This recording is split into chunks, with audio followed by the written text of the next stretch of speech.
Hello, Hollywood Times viewers. Judy Shields here. Today we welcome J. David Bethel, who is an award-winning author mining his memories from his globe-trotting youth as a son of a U.S. State Department Foreign Service officer. J. David Bethel hopscotched around the world from one of his father's embassy postings to another. His latest novel, Mapping the Night, follows a pair of investigators, one for the FBI, the other for the NYPD, whose probe into New York City serial killer is being hampered by a person or persons in government. The question is why? Thank you for joining us today. Well, thank you for having me. I appreciate it. And I will show the folks. This is his book. Sometimes it comes out. There we go. Comes and goes. But As long as it it's a stays. disappearing book. It will make you disappear. You'll disappear from time and just like go into the corner and like, ooh, page turn. You know what? I really caught my eye about this book. I love the cover, been to New York a few times. I love that it's like a picture and this like person with a hoodie walking on. But I really like here you have glossary of major characters and glossary of recurring characters. That's really super cool. Where'd that come from? Well, most thrillers, especially the ones that I write, have a number of characters and a lot of government acronyms. So I figured maybe I'd help the reader out because you know the way you're always referring back to Yes. where did this guy come from and what does he do? So I figured I'd put like a cast of characters in the front there so it'd be easier for the reader to pick them all out. You're a genius. I Thank you. love it. I'm telling you, I just like, this is so great. I said, I actually took a screenshot of it and kept it on my phone. So when I was reading them, I could, know who they were better. I just thought that was great. So Mapping the Night is fast paced with compelling characters and kinds of glamorous, high stakes world. Can you tell us how does your book reflect your personal experiences or the experiences of people you know? Um, Not so much either of that, but what the way I write, I come across a kernel of information, or they're all based on true crimes, a true crime that appeals to me, or a bit of a crime, something that happened during a crime that appeals to me. And Mapping the Night, about a year ago, I came across an article in the New York Times that gave the picture of a woman who had been killed. And the police came in to do a welfare check because the people in the building had not seen her for a couple of days, or her young son, and the school was missing the kid. So the cops come in and they find her on the bed. She's nude and she's clearly been molested. But the thing that got me was the description of her son standing over, kneeling over her body, putting ice on her head, trying to revive her because he explained to the police, this is what my mommy used to do to make me better. So I thought if I did this, I could make her better. And that kind of haunted me. And then as I got deeper into the story, I realized that the person they were after had killed other women. He was a serial killer. And in each of the scenes, he cleaned up the scene, not just to remove the evidence that he had been there, but he actually cleaned the house. I mean, immaculately. And also he only went after women with young sons. They were single mothers with young sons. So I put all that together and created Mapping the Night. Oh yeah, that's what's, I go, okay, serial killers, it's like, what's going to happen next? And, those just make you keep, like I said, keep turning the pages, wanting to see, are they going to figure this out? What are they going to do to figure that out? Like watching true crime on TV, it's really exciting to have a book, that you can appreciate to take you away from the television screen and be able to feel something different reading a book. That's why, they always want to send you ebooks. I'm like, no, I have to physically touch the book and turn the pages. I hope I never have to give that up because I love that. I prefer that to the Kindle myself. Yeah, it's just something I'll always do. What comes first for you, the plot or the characters? I guess it would be the plot because, as I said, I picked out this particular incident, and then and I write differently from most writers. I do. I haven't talked to a lot of writers about their process, but Yeah. as I said, I usually sit down with a particular scene in mind, and I put it out, I type it all out, and then I go from there. I don't work from an outline. I have no backstories for my characters. I just, whatever strikes me as I'm working through the story is where I go next. Sometimes I have no idea what's coming in the next paragraph, and I have no idea what's coming to the end. I just write until I get to the end. And I write the way I like to read. I like to be surprised. I like the characters to surprise me.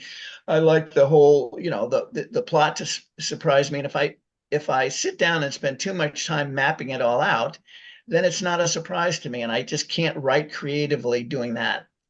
Okay, that's a great answer. I like that. Do you have the specific audience in mind when you write your books? Well, I guess all of those people that read thrillers and read mysteries, although a thriller does not necessarily have to be a mystery, as you know from Mapping the Night.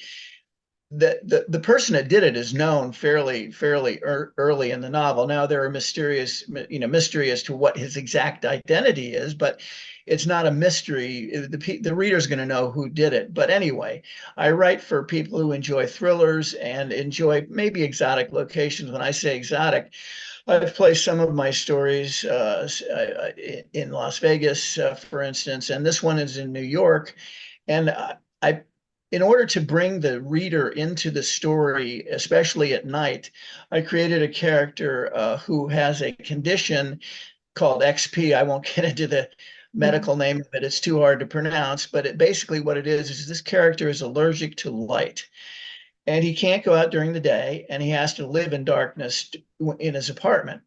So basically, the only time he can go out and do anything is from midnight on. And he's the character that discovers this person wandering around New York who's killing people. Now, initially, he sees a person who's doing a weird dance in front of a building.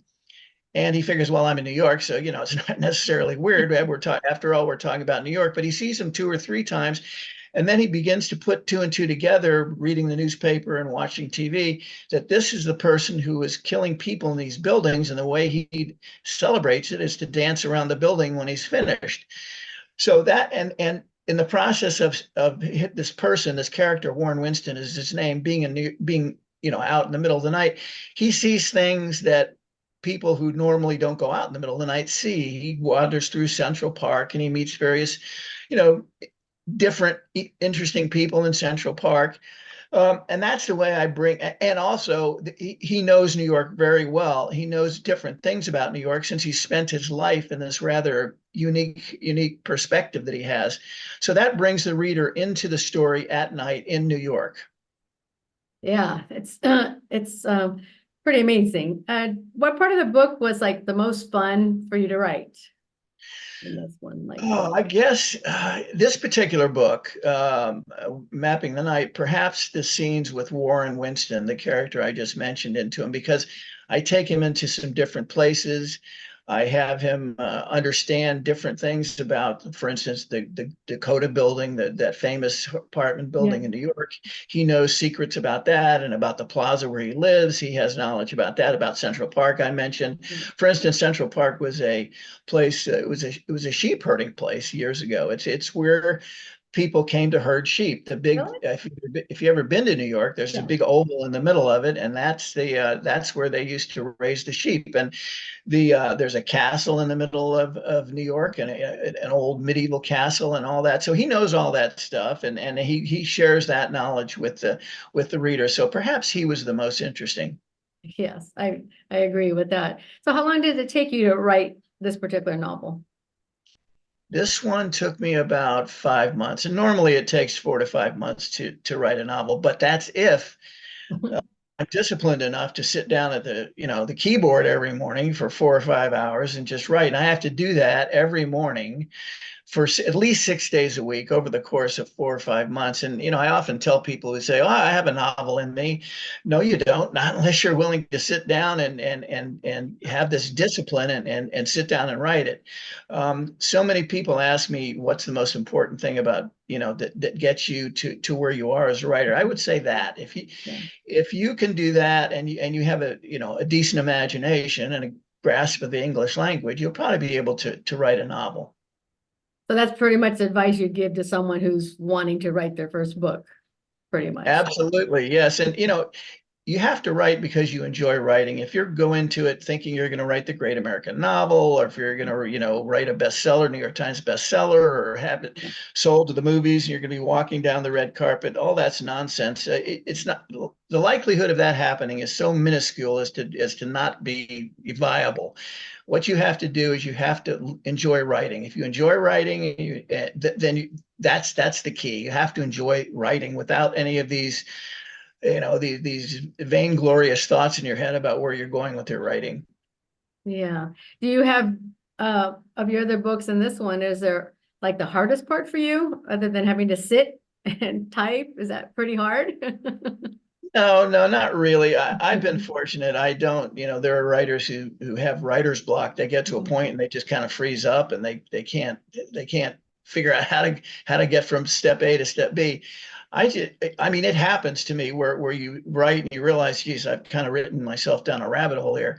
But what I decided to do is just keep writing until I write myself out of the rabbit hole and on to the next chapter. But that sometimes means I have to get rid of a couple of thousand words that don't do me any good, which is, that's like cutting your vein open to do something Oh. like that.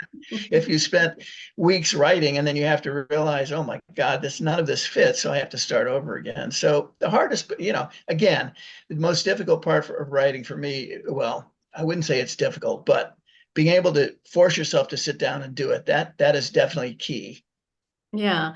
Well, if there's someone out there that has like a full-time job, I mean, is that something to like maybe journal their thoughts and do later when they retire? I mean, what do Yeah, you think? there are people that do that.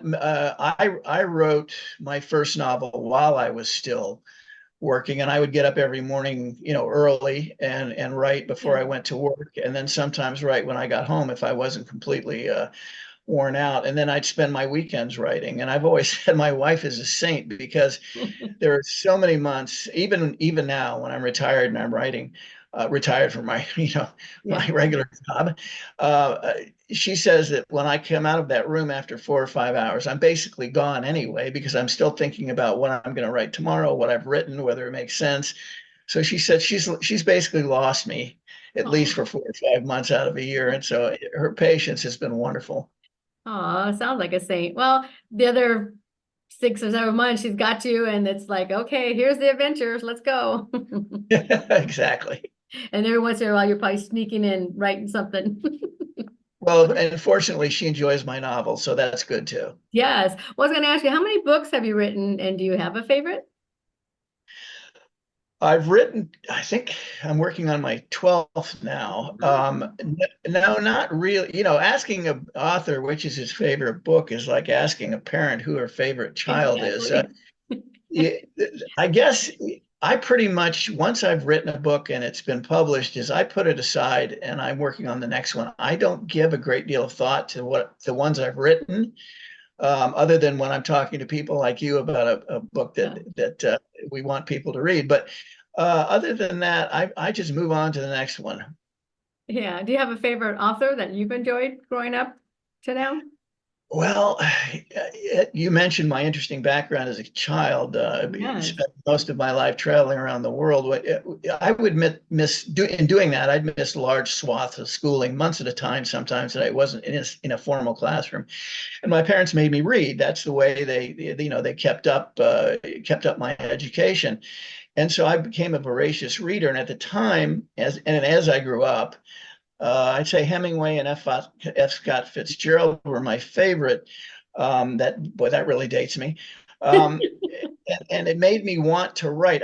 Obviously they didn't write thrillers, psychological thrillers, or anything like that, but it made me want to write. That's what put me on the path towards writing. And today I don't really have a favorite writer. I'm a voracious reader still, and I'll read whatever catches my fancy. I do read thrillers just to get an idea of what other people are doing. David Baldacci comes to mind. Oh, People that the names of, John Grisham and so on and so okay. forth. Yeah. But I wouldn't say I have a favorite writer. Got it. Well, like growing up, you traveled with your dad and stuff. And so were you always, you said you read, were you good in English? Is it something you took in college? I mean, what prepared you to be the great author that you are today? Yes, I did take English. I took creative writing, but I think the only thing that prepares you to be a writer, again, is writing. It's Okay. like you're a good interviewer. How did you become a good interviewer? It's by Uh, interviewing lots of people. That's how you learn your craft. You yeah. learn your craft simply by doing it. And I was fortunate. Most people that in college, let's say they're good in English and they take creative writing, the chances, the prospects for writers today are slim to none. I was fortunate. I found a niche in politics where I went into politics, worked on Capitol Hill in Washington, and people up there need writers. I was a press secretary and speechwriter for years, so I was able to practice my craft for years before I went into the fiction end of it. Yeah, that sounds like you've had a pretty interesting career yourself.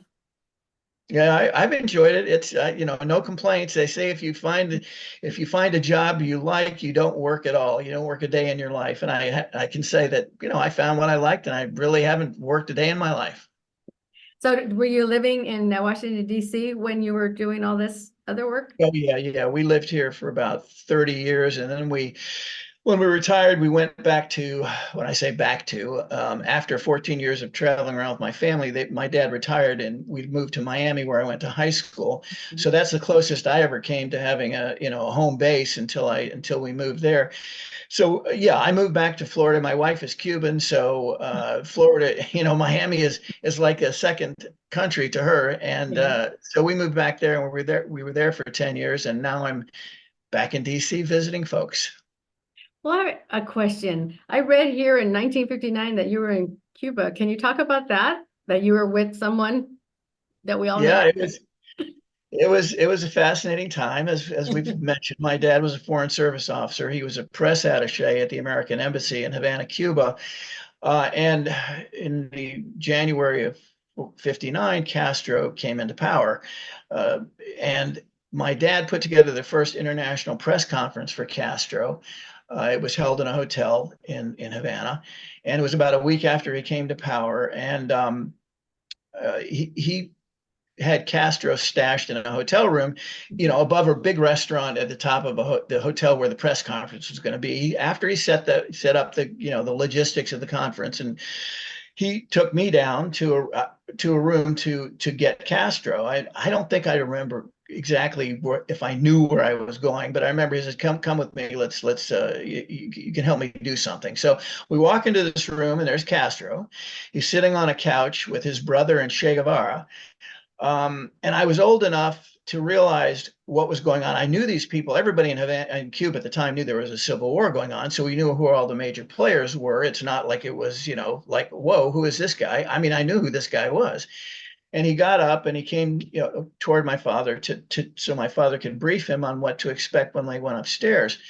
And when you're a little kid, the first thing you do is compare everybody to your dad. And my father happened to be a really big guy, about 6'3", 230 pounds or so. And I noticed that Castro was the same height as my father. So that impressed me right away. My not too many men were my dad's size, but so I was impressed. And I wasn't listening to what they were talking about. I was mostly impressed with a sidearm that he had, a pistol that he had on a belt and a holster. So I'm looking at this pistol, miring it. And Castro notices that I'm looking at the pistol. So he says to my father, "Would you mind if, your son here is fascinated with my gun. Would you mind if I took the clip out and took the bullet out of the chamber? Can I let him play with it while we're talking?" So he did that. He handed me the gun. And so I'm fascinated by this weapon. And on our way, he, of course, gave him back the gun. And we're on our way up to the press conference. We're in a elevator on our way up. So Castor turns to me and says, "I tend to talk a lot. So what I'm going to do is, your dad's explained to me that we've got a couch there, and in front of the couch is a small table, a coffee table with some water and a glass. So I'm going to point at you every time I want a glass of water, and you sit in the table, and you give me, the water when I ask for it." So I'm thrilled. I'm involved in something here. That's very thrilling. But of course, when we go up to the press conference, I'm not really paying attention. After all, I'm 11, 12 years old. What do I care? I'm just looking around at all of the cameras and the people and the excitement and everything that's going on. And Castro had his security folks there, and all of these guys were just, weeks out of the hills. They spent years in these hills, and they were all in their uniforms, and they all had big beards, and they carrying around these automatic weapons. So that's what impressed me. But I noticed at some point during the press conference that Castro was getting upset about something. So I looked up at him, and I noticed that he was pointing a finger, jabbing his finger at one of the American journalists, who kept asking him whether he was going to allow gambling in Cuba after he came to power, after he put his administration together. For whatever reason, Castro didn't want to answer that. But what impressed me, or what kind of frightened me, was that this nice, friendly guy that I had been talking to and that asked me to do this stuff suddenly became some other person. He went dark, is the only way I can describe it. They say that I write about some of these people like Ted Bundy and Ed Kemper and these folks. They say that they have two personalities, and when you get them in that other personality, it's not fun. Well, Castro became that personality. He pointed at this guy and he said, if you keep asking me that question, I'm going to have these guys behind me, his barbudos, what they call the bearded ones, these guys, and they're going to take you out into the hallway and throw you out of the building. So that kind of change, over just instant change in personality, kind of frightened me. I didn't know what to make of that, but I used that as kind of my example when I want to describe how these people change personalities and become someone else. I hark back to that moment when I saw it happen. Yeah, that's an amazing story. I thank you for sharing that, because and sometimes you deal with that in people you meet, and you're like, wow, where did that come from? We call them bipolar, we call them, but how could you be like this one way? And lots of times it's drug related, but still, it's like how strange as our mind can be, right? Yeah, well, again, if you've done as much research and background as I have on some of these characters, they really are scary people, and they have a deviant personality and we can't explain it. I mean, I started writing these thrillers to try and understand these people, and I remember reading a line in a book by a profiler by the name of John Douglas. He basically started the profiling genre. If you've seen Mindhunters, he was one of the guys. Yeah, he was one of the guys in that. And at some point in a book, he says, he explained everything, and he's writing about all this stuff. He says, but if you ever think you're going to understand one of these people, that you're going to be able to sit down, have a conversation with them, understand where they're coming from, he said, that's not going to happen. But if you think you understand them, then you're the one that needs psychiatric help. Wow. That's scary. That makes you think. It does. It does. It's like, oh, and I wouldn't want to be the person on the other side, like wanting to interview them, or I know there's people out there, but I wouldn't want that, because I wouldn't want to. Just no way. Reading about it's one thing, and even when that stuff happens on news or movies, I can't watch it, but I don't mind reading about it. It's different, it's just Well, the way I have found in my research that there are times when, some of because I read the journals, I read the interviews that they have with these people, to try and get deep enough into it that I can write the characters believably. And there are times when these characters are speaking, or when they describe what they've done to other people, that you have to put the book aside and walk away and give yourself breathing room, because it does get pretty dark. Yes, that is true. That is true.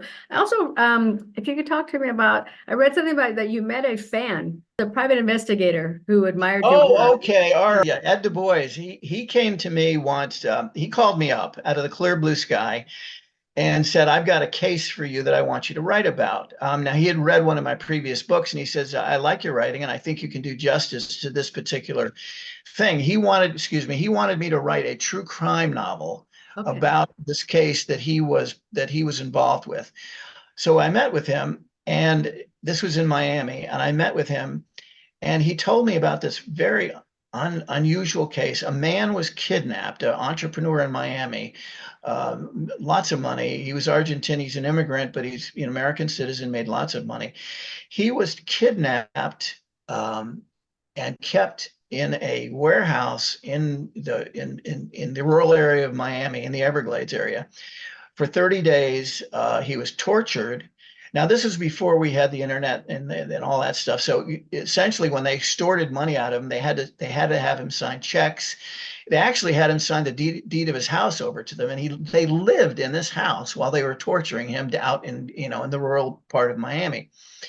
And they wrapped his face, his eyes from his nose up in duct tape. So basically, he's sitting in this warehouse, 100-degree warehouse, 100 degrees. It's terrible weather, and his face is melting because they've got it wrapped up in this duct tape. Anyway, so when they got all his money, they managed to extort all of his money. They drove him out into the middle of the Everglades, and they drove his car with him in it, not them in it, but with him in it, into the telephone pole, and it blew up because they had propane gas in the back seat to try and kill him. And he was all doped up with horse tranquilizer and alcohol, so he doesn't remember any of this. But all these pieces were put together by the police later on. So anyway, he falls out of the car because they forgot to put the seatbelt on him, and they're driving away. They notice that he's fallen out of the car. They turn around, they run him over. Now, fortunately, he fell between the wheels, so he didn't get run over. I mean, he was badly injured by everything that they'd done to him and by this particular incident of them hitting him, but he wasn't killed. Eventually, the people in the area noticed there's a fire. They called up the police. They came and got him. They took him to the hospital. But the people in the hospital thought he was a homeless man. A lot of them live out there because he smelled like alcohol, and he was incoherent because of all the horse tranquilizer he had pumped in him. So after all the operations, they had to take his spleen out. He had hundreds of stitches and all kinds of awful stuff. He starts to come to, and he tries to convince or explain to the hospital folks what had happened to him. Well, they didn't believe him. They said, this story was just so, unbelievable. They didn't believe him. He tried to call the cops and get them to do something. They wouldn't do anything. And there was another reason besides the fact the story was so incredible. At this time is when the whole cocaine cowboy thing was going on in Miami with the Colombians fighting each other. So they assumed he was because he was from Argentina, he spoke Spanish. They just assumed that's another one of these drug dealers, and they're fighting each other. We're not going to get involved in this. So what he does, he calls his lawyer, the poor guy, the victim, and he gets Ed involved. The lawyer gets Ed involved. Ed Du Bois, the guy who told me the story. So Ed tells me the whole story. What Ed finally had to do was to convince the police that this was a true story. And the effort that it took him and the time that it took him to do this, in that time period, the same group of people kidnapped two other people for the same reason, to try and extort their money. They ended up killing them, cutting up their bodies, putting them in barrels, and throwing them out into the Everglades. Now, by the time the barrels were discovered and the story started to come out, they realized, okay, Ed's telling us the truth. Ed called me and asked me to put together this true crime novel. But he wanted it done in 6 months because he was consulting on a movie about this particular incident called Pain and Gain. I think The Rock and trying to think who else. Anyway, somebody else was in this movie, but they were turning it into a black comedy, and Ed divorced himself from that at that point when he realized they were trying to make something funny out of something that was just awful. Yeah. He called me up, says, we got to write this book because this movie is coming out and I want the true story told. Long story short, couldn't write it in time to do that. So I asked Ed and the victim, because I knew him. I had been talking to him over the past months to write the story, if they mind if I turned it into a novel. I did. That's the long story of how I got involved with Ed Du Bois, and Blood Moon is the name of the novel. Blood Moon. Blood Moon. Oh my gosh, I'm going to go out and get it today. Well, it's an incredible story, and about 3/4 of what I write is true, and the last quarter is fiction. And there's actually a foreword by the victim himself, where he says that the book represents pretty well, pretty accurately what happened to him. And then Ed wrote an afterword to the novel explaining his involvement in it all. So it's a nice package, the whole book. Cool. Well, I'll get that. I'll put a link up for viewers too and readers to get that. Can you let us know what your social media is and how we can find you? Sure, you can go on Facebook, John David Bethel. You'll find me there. Same name. You'll find me there on what is it? Amazon Books and on Goodreads. And I have a website, www.johndavidbethel.com, and you can find all my books there as well. Great. We'll make sure we put those links up as well. We appreciate you taking the time to talk to us here at the Hollywood Times. And we have Thank a YouTube channel, the Hollywood Times Official, and we will be putting this interview up there as well. Great. Thank you. I appreciate your asking me to join you. Yes, thank you. And we look forward to reading some of your other books. I'm so thankful that your name has crossed my path, that I was able to get this amazing book because it's so good. And I can't wait to get your other ones as well. And maybe we'll talk about the other books. Great. Anytime. All right. Enjoy the weather up there. Thank you very much. You do the same.